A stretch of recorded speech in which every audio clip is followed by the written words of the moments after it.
Hey there, Christian St. John coming to you today from Bangkok, Thailand, and we're over here in the M Quartier Mall, which is one of their premier malls. I knew that I just couldn't give up on it. Completely healed, completely changed, totally transformed, back at the gym, lifting weights, working out. Most importantly, I'm just living a normal life. You have to believe you can heal. Bangkok is known for their luxury malls. There's about 10 or maybe 12 of them. They're all outstanding. It just goes from good to great to outstanding to unbelievable. And today we're in the M Quartier Mall, not to shop, but I wanted to share with you a little bit about my routine, especially if I'm traveling the world and I'm in a busy area where there's not much nature and I cannot get out to move my body. I like going to malls, especially when they're this amazing and breathtaking, to get my steps in, to get my movement in, to get the blood flow going, which is what I'm doing here. They just opened up. It's 10 a.m. There's hardly anyone here. The cool thing about this one is there's an indoor-outdoor feel, as you can see behind me. And there's a Starbucks back there. We're up here on the rooftop of one of their towers. And just absolutely gorgeous, super clean. It's an easy place for you to walk with fresh air. And I would just encourage you to consider, if you're suffering with chronic pelvic pain and you're in an area where it's kind of congested and there's not nature, and if there's a mall nearby, it's a good place to get movement in, get your steps in, get some social connectivity, because when I was struggling with chronic pelvic pain, it was such an isolating feeling and such a lonely feeling. So another good thing about being in the mall is you can get to see people. It kind of picks you up. People are generally happy because they're shopping, they're spending money, right? They're with friends or family. Also, if you're struggling with urgency to urinate, or pain with urination or urinary frequency, you have access to bathrooms, right? Clean bathrooms on every floor. The bathrooms here are absolutely spotless.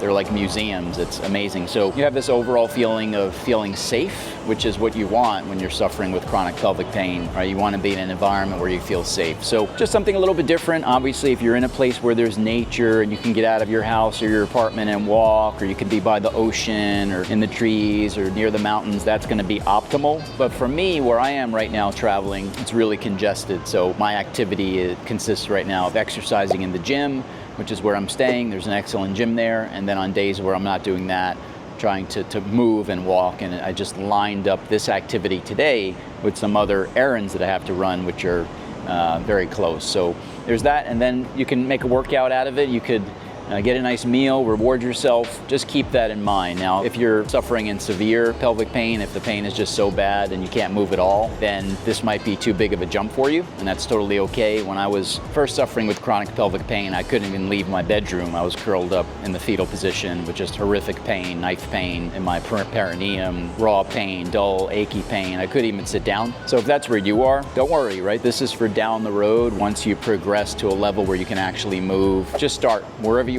Start. For me, it was like 10 steps in my house, 10 steps in my bedroom, 10 steps in my living room. And then as I became better and was able to finally break out, I was able to move more. But the one key I can give you is you gotta just start moving, even if it's just 10 steps, because the worst thing you can do is what I did, and it was just in the beginning not moving at all and working from home and sitting all day and just kind of locking up my hips, locking up my lower back, and that created more pain and more fear and more anxiety. So if you're the early stages and severely suffering, get moving in a slight way, in like a very minimal way. At the very least, just start doing some modest stretches and we can show you what to do there. But if you're in the later stages of your healing and your symptoms are intermittent, start thinking about walking half a mile a day, quarter of a mile a day, kilometer or two a day, whatever it is. And for me, now that I'm healed, I just love walking for many reasons. Kind of clears my mind. It's easy on the joints. So for me, I suffered many injuries, many sports injuries in my life, and